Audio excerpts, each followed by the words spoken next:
Hi, thanks for joining us today. My name is Eric Fisher. I'm the Vice Chairman of the Healthcare Practice Group at Crowe & Dunlevy.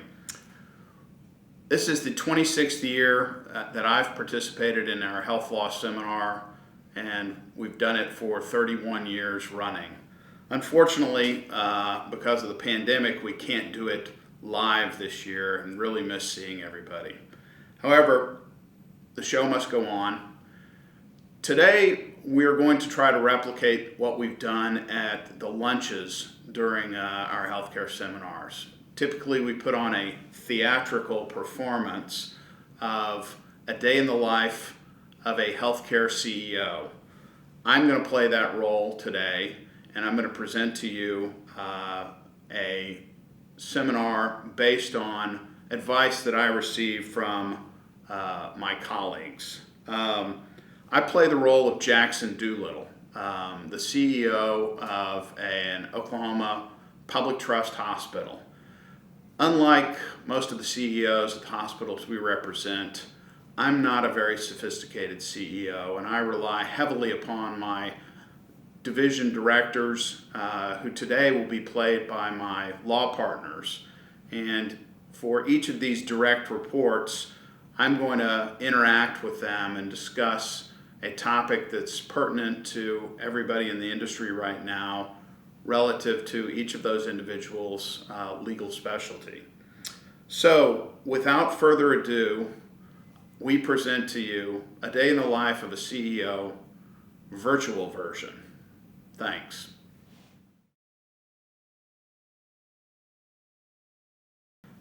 All right, we've got a board of trustees meeting coming up in a few days, and I'm still not clear, on a number of things that we've got to do at that meeting. I better call Paige Masters, director of our community and governmental relations, to help guide me through this process to make sure I don't screw something up again. Jackson? Hey Paige, thanks for coming by. I understand that you have some things that you want to talk to me about, and I have some things that I need to talk to you about relating to the upcoming Board of Trustees meeting that's going to occur later this week sometime. I'm not exactly sure, but thanks for coming by. Yes, we need to get the agenda finalized. Have you had a chance to take a look at it? Yeah, I've looked at the agenda for the meeting, but we're still working on a number of things, in particular the budget. We're still making some changes, and in particular, we've got the electronic medical records company that we've been using for years. The physicians are complaining about it, staff's complaining about them. They just aren't providing this kind of services that we need. And we've been looking into a new EMR provider. Unfortunately, the new provider company is a whole lot more expensive. And what I'm going to have to do is I'm going to have to shift some money around from one department to another department. And so I'm not really sure that I'm going to have the budget finalized, but hopefully I can pull some money from one department to the next, and hopefully by the time we get to the meeting, I'll have the budget in place. Are you planning on discussing all of this at the meeting? Yeah, I hope to have a decision tomorrow on what we're going to do with the EMR contract and the other issues relating to the budget. And I was hoping that we can vote to approve, but look, I'm going to be working on this new budget, according to this timeline, right up to the meeting. So is that okay? Okay, well, the agenda as written states only that the board is going to consider the proposed fiscal year budget attached to the agenda. It doesn't say anything about any amendments. So if you think there's going to be some modifications to the budget, we need to state that. Even then, it might not be sufficient to comply with the Open Meeting Act. I think if you want to make sure everything's all covered, we need to state we will look at any modifications and proposed amendments, and then if you can actually draft out those amendments and attach them to the agenda so folks coming to the meeting can take a look at those beforehand, I think that's most ideal. Paige, wow. That's going to take a lot of work on my part, and I don't know if I'm really cut out for it. We're going to have to consult with all the departments that are impacted by this. We're going to have to consult with the new medical records provider to see if we can get their contract finalized. We're going to have to consult with legal, accounting, and my concern about putting this information in the agenda is that it's going to tip off the current EMR provider about our negotiations with the new EMR provider, and that it's going to become a big mess. What happens if we don't do exactly what we say we're going to do in the agenda and sort of go off script a little bit? Well, an action taken in violation of the Open Meeting Act can be declared invalid. Even more so, the trustees could be charged with a misdemeanor and forced to pay a $500 fine or even a year in the county jail.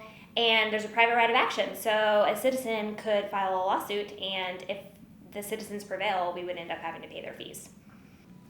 All right, maybe we can discuss the electronic medical records contract and negotiations while we're in executive session. Would that work? Probably not. Under the Open Meeting Act, executive sessions can only be used for very limited purposes, and there is an exception for business development, but that typically is for talking about selling a property or financing to entice businesses to come here or to retain businesses, and I just don't think the EMR contract falls within that exception. Okay, let me mull this over. This is really hurting my head here. I need some time. Remind me, what's our timeline on this? We need to post the agenda 24 hours in advance, and since we post it on our website, we need to make sure the IT folks have a long enough heads up to do that. Man, this pandemic is really taking a toll on our staff. As it continues to rage and continues to surge, we're having impossible staffing issues to deal with. I really need to figure out what the federal government's mandated vaccine status is, because if we're going to have to require vaccines, some of our employees are just going to walk and will go find work elsewhere. So I guess I better call Maggie Martin. She's the director of wellness for the system, and maybe she can bring me up to speed on what these mandates have going on. Hello, sir. You called me into your office. Hey Maggie, thanks for coming by. Hey, I was watching the news channel this morning and I saw a story that the Supreme Court of the United States has said that CMS can move forward with its vaccine mandate for healthcare providers. I thought that there was some other court that already decided on this and said that in Oklahoma, we don't have to enforce that mandate against the healthcare employees and make all of them get vaccinated. Can you help me out here? Well, you're right. At the end of last year, a Louisiana district judge issued an injunction which prevented enforcement of the CMS vaccine mandate, and this is just the one for the covered staff at healthcare facilities. So essentially, as of last year, this meant that Oklahoma healthcare facilities did not have to comply with the CMS vaccine mandate. So we advised the leadership team here at the hospital that they could hold off on making employment decisions regarding the unvaccinated staff and didn't have to really go through that process of looking at religious or medical exemptions that we were contemplating, if you remember that. However, as of January 13th, 2022, the Supreme Court came down with a decision that they would stay that injunction, essentially allowing CMS to move forward with their vaccine mandate. So now we really need to look at how we're going to comply with that mandate here as a hospital. Okay, Maggie, that's great to know. I guess we're going to have to get everybody vaccinated. But look, I've been so swamped, with the end of the year and dealing with all of these issues that have cropped up recently. I'm just trying to get things straight. So what's the deadline on when we have to have everybody vaccinated? Well, we had some earlier deadlines that CMS had set in place in regards to these vaccine mandates. However, they've pushed them back a little bit. So unless CMS says otherwise, the new enforcement deadline is that Phase 1, which means that every covered staff has to have the first dose of or a single dose of the Johnson & Johnson, or a first dose of Pfizer or Moderna. They have to have that dose by January 27th, 2022. So that's coming up pretty quickly here in about a week. And then all covered staff have to be fully vaccinated by February 28th, 2022. And unless we hear differently from CMS, those are the deadlines that we need to meet. So hospital leadership's going to need to get out those plans we pulled together at the end of the year last year, make sure that we have a process in place for tracking staff vaccinations, make sure that we have a process in place for determining which staff still need to be vaccinated, and then making sure that our policies and procedures that we set up have actually been finalized and approved by leadership. In addition, remember we pulled together that working group with members from HR and hospital operations. We need to get that group back together again and kind of determine how we're going to walk through employee religious and medical exemptions, how we're going to grant those, how we're going to review those. We really just need to make sure that we have that process started now so that we can work through all of our covered staff. Maggie, come on, you got to help me out here. It seems like this is going to require a whole lot of work on our part. And why am I just hearing about this now? The deadline's just about here to have all of our staff at least have the first vaccination. Why am I just now hearing about this? Boss, I've told you before, you have to stop getting your news updates from People magazine. Are you not signed up to get the news updates from Crow and Dunlevy? It's really simple to do. That's how I first heard about this, was because I received an update the day the Supreme Court decision came out from Crow and Dunlevy. It's super simple to sign up. All you have to do is go to www.crowdunlevy.com/news. Click on the link to sign up for the mailing list, and you will get all the current updates from both the healthcare practice group, the labor and employment practice group, any other area that might interest you or be helpful for you as a hospital administrator. So make sure you sign up for that mailing list. And if you have trouble getting signed up, because I know sometimes you struggle with technical difficulties at the computer, I'm happy to help that when we have our next status update. Man, we got a lot of real estate matters that are really kind of puzzling me. You know, most of them have to do with the ongoing coronavirus pandemic that we're in, and some of the issues have to do with that 100-year flood. Not flood, it was a flood at our surgery center, but it was a 100-year weather storm that we had last year where the temperatures were well below freezing, well below zero for, a number of days in a row. I need to call Zach Allen, head of our real estate department, and figure out if he can help me out with these concerns that I have. Hey Zach, thanks for coming by. I got a couple things I want to run by you here. As you know, the governor has issued a emergency order prohibiting elective surgeries for at least the next 2 or 3 months because of the recent COVID-19 surge. As you know, our hospital's got 3 surgery centers that we lease, and we've got pretty good landlords. 2 of these leases have those force majeure clauses, and one of them doesn't have, or at least I can't find a force majeure clause. And what I was wondering on those 2 that have a force majeure clause, can we use that clause some way as relief during this governmental action or during this pandemic and just stop paying rent because of the governmental action, the emergency order, and the pandemic that's still in place? Maybe, maybe not. First thing I need to tell you is that as a general rule, a tenant is obliged to pay the rent throughout the term of the lease without interruption, unless the lease specifically says otherwise. And so we're going to need to look at, for the 2 that have the force majeure clause, we're going to need to look at that, because Force majeure is strictly a contractual concept. There's no common law right to force majeure relief under a lease.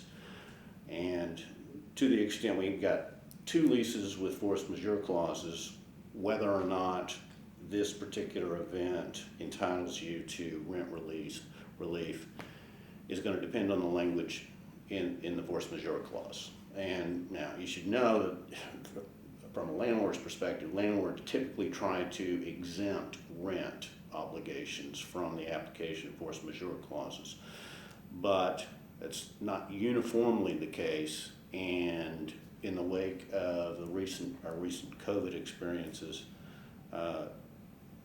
tenants are now more likely to attempt to try to negotiate some kind of rent relief arrangement under certain force majeure events.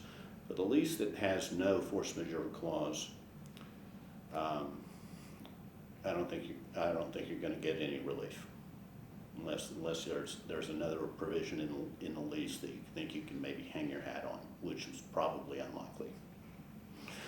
One thing I should mention is going forward, I mentioned that tenants are now attempting to try to anticipate future COVID-like or pandemic business interruptions and try to address this in our force majeure leases. Going forward, that's something that you should definitely attempt to do for each of any leases you sign in the future. Okay, great, Zach. The second issue that I have has to do with this 100-year weather storm that we had last February, I believe. I'm sure you remember it. No one can forget it. You know, the temperature stayed well below zero for about 5 days. And as a result, at one of our leased surgery centers, the one that has the pretty decent force majeure clause, power went out. Apparently it went out because of these blackouts due to the disruption in the natural gas supply to the electric company's power generation facilities. So the surgery center was without power for a day. As a consequence, the pipes froze and burst and just trashed the place. It's completely uninhabitable, and we can't do surgeries there, and it's going to be at least 180 to 200 days before they're going to be able to fix the place. What I was wondering is, could we use the force majeure clause in the contract that we talked about, or is there some other, maybe a casualty provision in the lease that would allow us to get out of that lease or stop paying that lease? In this instance, I don't think we're talking about a force majeure event or the force majeure clause. A damage from burst pipes is a casualty in very much the same vein as fire or windstorm.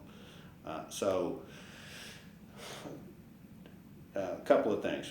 First of all, we need to look at the casualty provisions of the lease. Virtually every lease has one, to see, first of all, who is responsible for making the repairs, as the landlord or the tenant. Regardless of who's responsible for it, the good news is usually the lease will provide for rent abatement to the extent the premises is unusable because of the casualty, and that abatement will extend through the period of the restoration process typically. The other thing we need to do is need to report this to your insurance carrier right away. If the repairs are the tenant's responsibility, you should be covered under your applicable property insurance coverage. To the extent there's any FF&E, furnishing, fixtures, equipment that were damaged, those also should be insured. Also, hopefully you have business interruption coverage, and that can provide you some relief as well, potentially for lost income arising from the casualty. Okay, Zach, the final question I have today for you is, it relates to one of our surgery centers that has the good force majeure clause. The problem we have, obviously, it's not the one that has the frozen pipes, it's the other one. We have a huge Omicron or Omicron, I can't remember how to say it, I never have figured that out yet, but we have an Omicron surge there, and we have massive staff sickness, and we can't keep the facility open, and it's going to be at least 5 weeks before we're able to open that facility. Is there any way that we could use the force majeure clause to just stop paying rent while we can't keep that facility open because of the sickness of our staff? Well, again, I think we're back into the force majeure scenario. And I would say this fits the category of what's typically thought of as a force majeure event. But again, it's all going to be governed by the language in your force majeure clause, as to whether or not that's going to entitle you to any kind of rent relief. And even in a well-negotiated force majeure clause, it's one thing if you are having to close because of a state order, as in the previous situation. But it's another if you're simply because if you're talking about a state order, landlords may be typically more willing to agree that, okay, that's an extreme situation in which you've got a better case for force majeure driven rent relief. On the other hand, staff shortages, that's a more nebulous event, and it's less likely that even a tenant-oriented force majeure clause is going to give you relief. But again, it's just a matter of looking at the agreement and see if you get any kind of relief. Now, to the extent you have any other obligations, such as remaining open, you probably got a better case for getting clemency from that sort of obligation than from a rent obligation. Now that I know how to determine whether a physician is an employee or independent contractor, I really need to figure out how we compensate these physicians, these independent contractor physicians, for their services on the medical executive committee, the credentials committee, the other committees of the hospital. And I need to talk to Karen Rieger. I need to get her down here and talk to her. She's the director of our physician services. Let me see if I can find her. Hey Karen, thanks for coming by. I really appreciate you helping me figure this out. You know, we've started paying reasonable stipends to the independent contractor physicians for their service on the MAC, Credentials Committee, other committees of the board. That's a great idea, and I appreciate your leadership on that. However, what I'm trying to figure out is, I want to keep their participation up. I want to continue doing this, but I'm a little concerned that we don't have any written contracts or agreements with these independent contractor physicians. Is this something that we need to do, or do we have to waste our time with that? Well, as we've discussed before, you really need to have a written agreement with an independent contractor physician under the Stark Law in order to come within the personal services exception. But fortunately, there's a new exception to the Stark Law that went into effect about 1.5 years ago that really may help with this situation.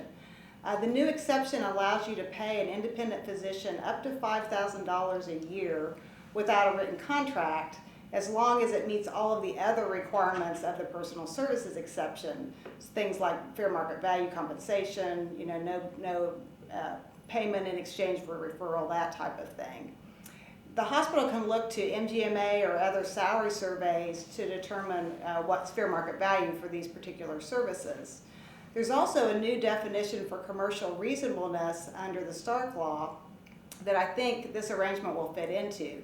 That definition protects arrangements that further a legitimate business purpose of the hospital and is appropriate based on the expertise of the parties. Because accreditation requirements require physician involvement in these types of committees, and obviously it furthers the interest of the hospital, I think this should clearly fit within the commercial reasonableness definition under Stark. Now, I always advise to have written agreements just so that you carefully spell out the rights and responsibilities of the parties. But in this situation, we should be okay in paying that compensation as long as it's under the $5,000 a year threshold for each of these physicians. Okay, Karen, I've got another question to ask you, and it's about an independent contractor physician who's been doing some work with us. Dr. Smith has been reading EKGs part-time for us, and we've been paying him for those services, and it amounts to about $20,000 a year. Again, Dr. Smith he's on the medical staff, but he's not an employed physician. And he does a great job, but we don't have a written contract with him. We had one back in 2018, I believe, that's already expired. Do we need to stop paying him until we get a written contract in place? Or what do we do? Fortunately, there's another recent change to the Stark Law that should protect that situation as well. As long as a contract with an independent physician has been in effect for a year or more, it may be considered a holdover contract that will still be protected by the personal services exception. Again, it will have to meet all of the requirements of that exception: fair market value comp, no payment for referrals, commercially reasonable. But as long as you meet those requirements, the arrangement should be okay. Now, if you ever want to go back and change the compensation or change the other terms of that arrangement, you would need a new written contract in place with that physician to make sure you have protection. Oh, Karen, thanks. That's a relief. I really appreciate it. I got one other question I want to ask you. We've got that new radiology group that started. I can't remember their names. But they're doing great work. All the physicians are raving about the services that they're getting.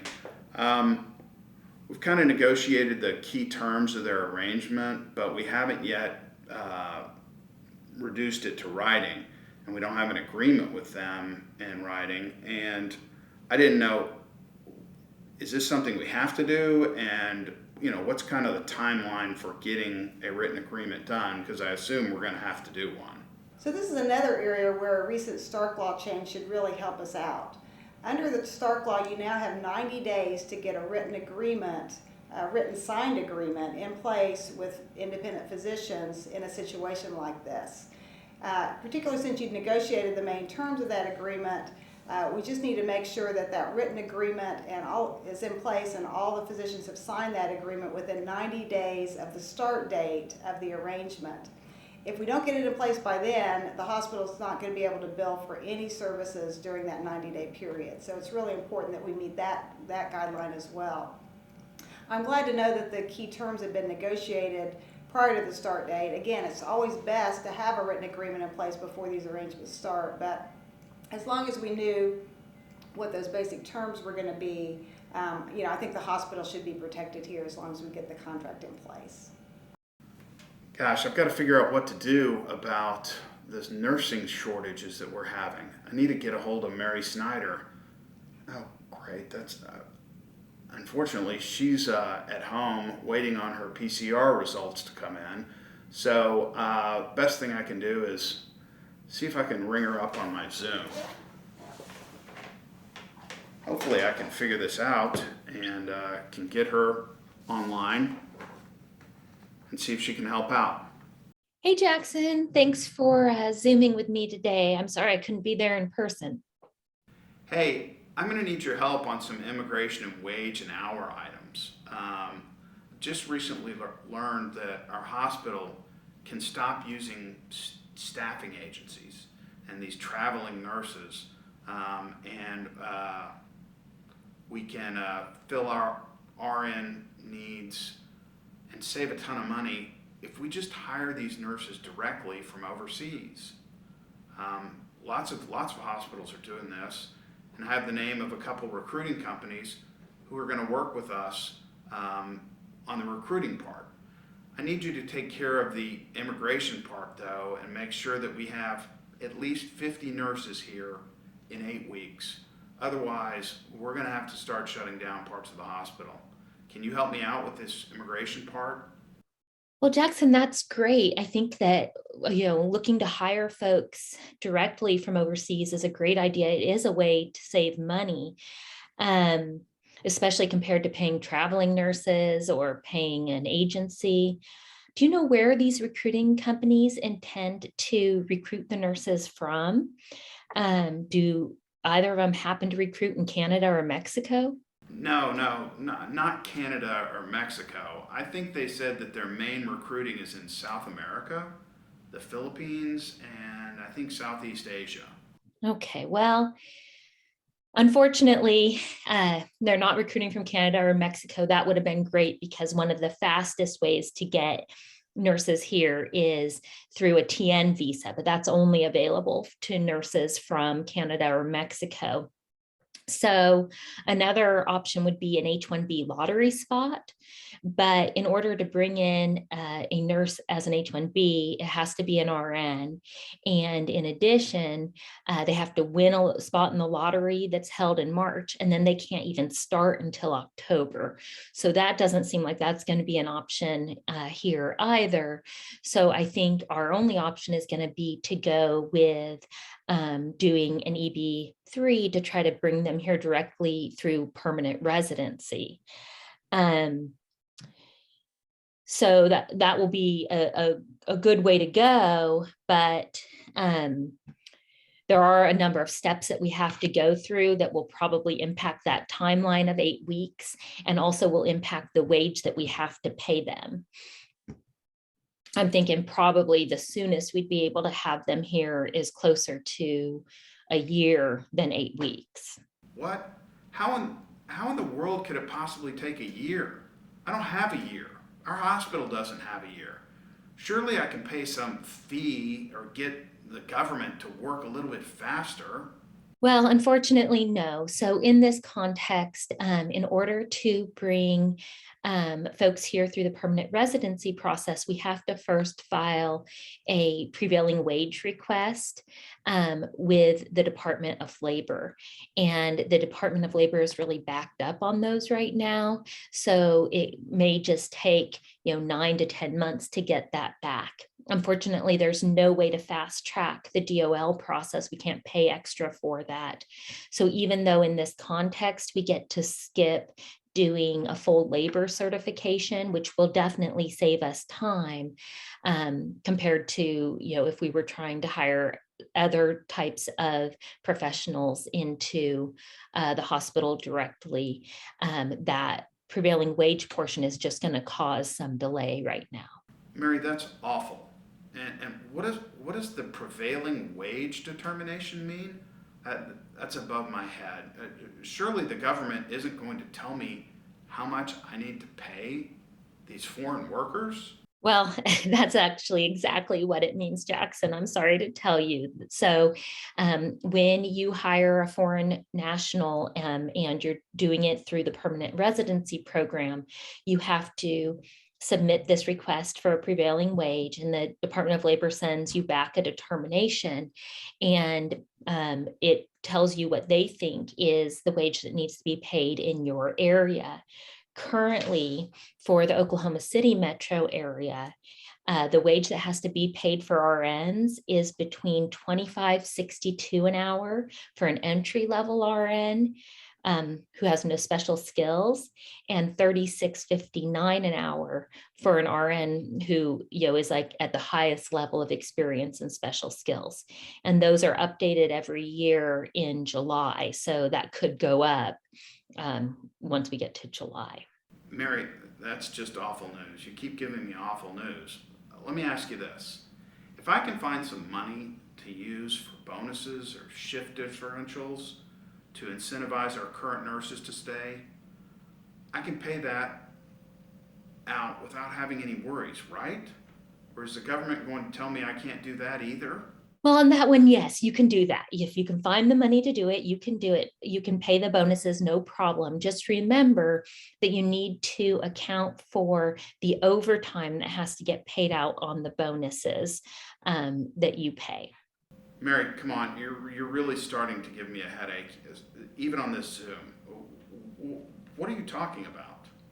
When you make extra payments in the form of a shift differential or a bonus that is intended to entice employees to stay in their job, that is considered under the FLSA as increasing the regular rate of pay. That's really easy to understand in the context of a shift differential, where, instead of making $22 an hour, you pay an extra $3 an hour. And so now they're making $25 an hour. It's really the same thing with a retention bonus. It has to be allocated back over all of the hours that they worked during the period for which it is earned, and that increases the regular rate of pay. That regular rate of pay, in turn, is what you use to calculate overtime. And so whenever you pay a shift differential or a retention bonus, you have to make sure that you're also accounting for, if those people earned overtime, there's going to be an extra payment due on the overtime. Mary, you do understand that we have a staffing crisis right now, right? You aren't giving me any easy answers. This calculation part really sounds difficult, but it sounds more complicated than it really is.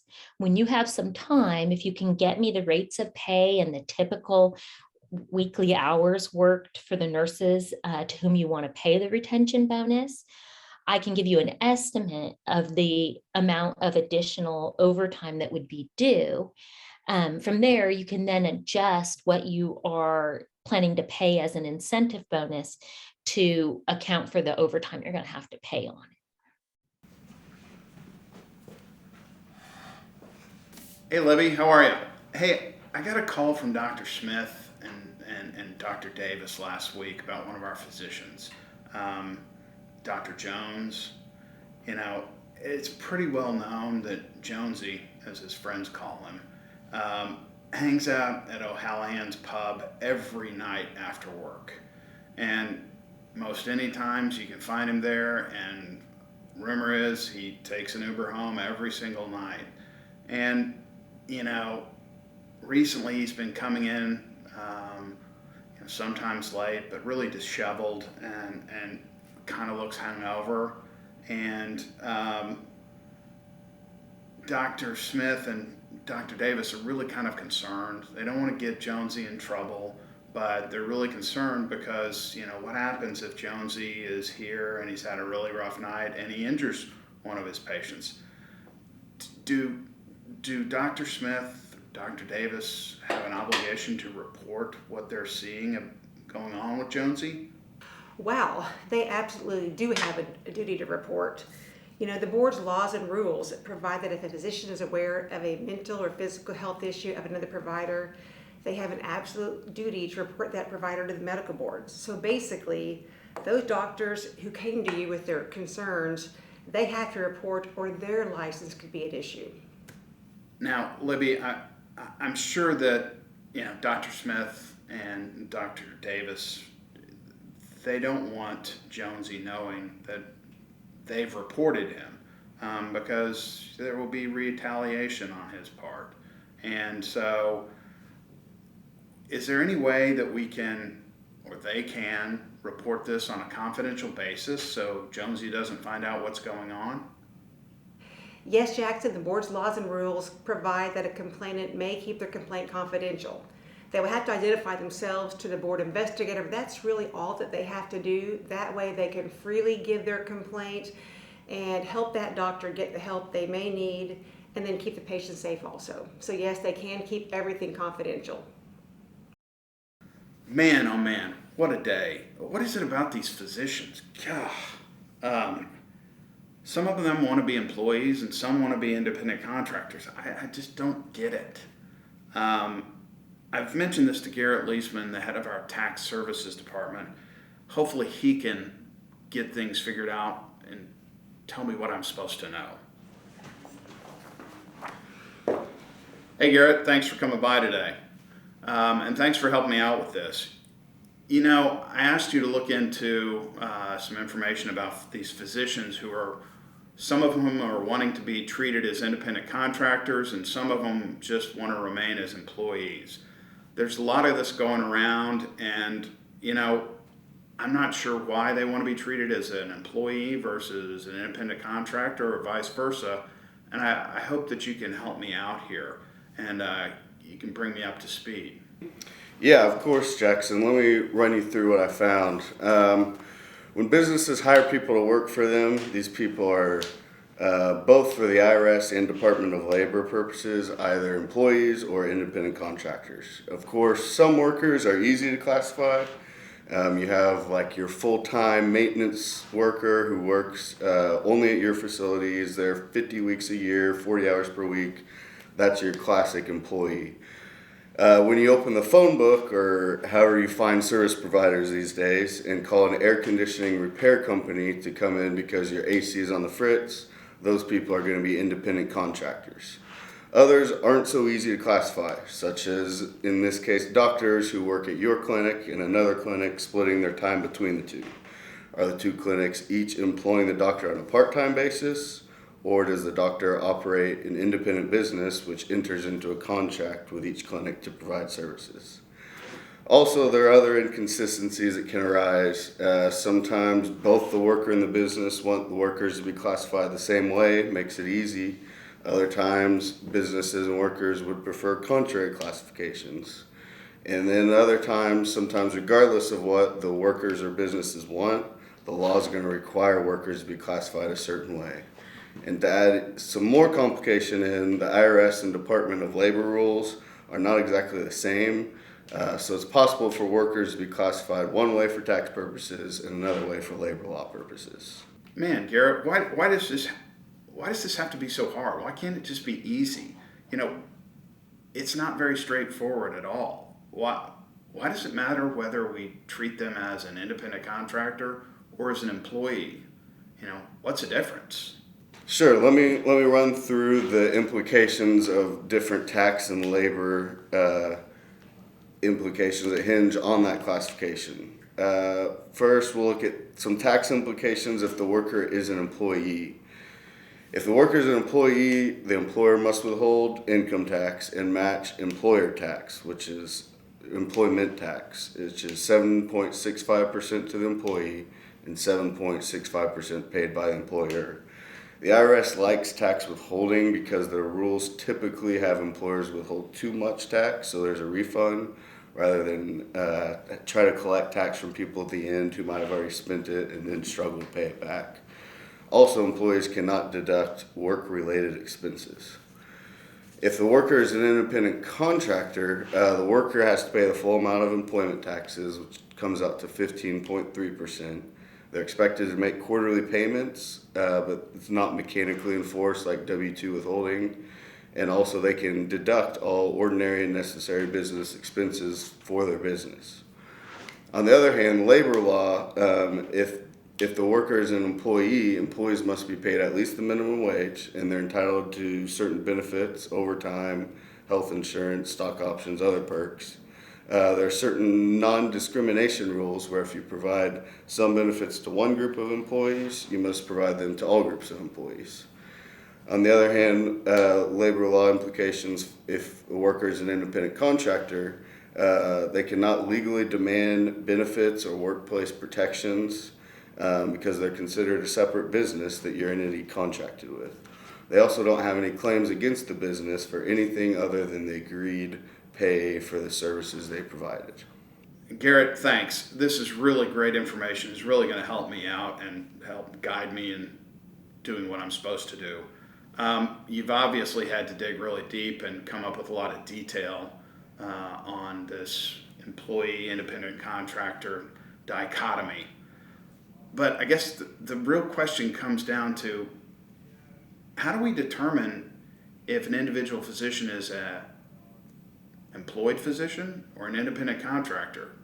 Sure, so let me talk about the IRS rules first. The IRS now focuses on three factors. The greater the control over the worker by the business hiring them, the more likely they'll be considered an employee.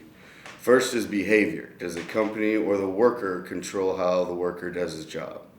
Second is financial. Are the financial details controlled by the hiring company? How is the worker paid? What expenses are reimbursed? And who provides tools and equipment? The third factor is the type of relationship. Are there written business contracts or employment type rules?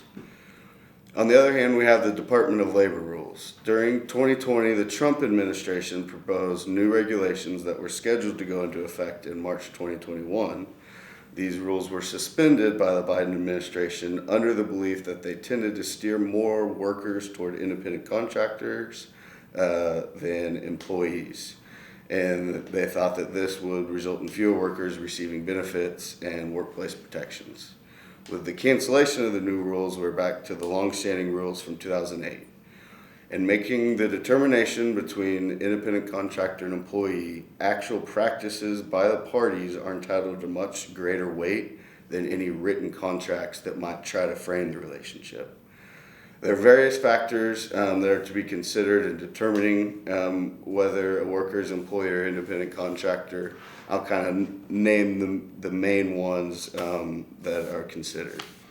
There's the extent to which the services rendered are an integral part of the principal's business, the permanency of the relationship, the amount of the alleged contractor's investment in facilities and equipment, the nature and degree of control by the principal, the alleged contractor's opportunity for profit and loss, the amount of initiative, judgment, or foresight in open market competition with others required for the success of the claimed independent contractor, and the degree of independent business organization and operation. Ultimately, the Department of Labor rules look to balance all these factors to make the best determination regarding a worker's classification. Thank you for watching the Day in the Life of a Hospital CEO virtual version. We miss having the in-person seminar the last couple of years. We really look forward to hopefully this next spring being able to have another in-person meeting for the 32nd year of our presentation of the Crow and Dunlevy Healthcare Seminar. I promise when we are in person, the acting will be much better, and we look forward to seeing you in person at our seminar. Look for notices in your mailbox soon. In the meantime, if you have any questions about any of the issues that were presented today, or just would like to talk to any of the individuals, please feel free to reach out to us. Let us know if we can do anything for you. It's our pleasure to work with you, and we really appreciate the partnership that we have with our clients. Thank you very much.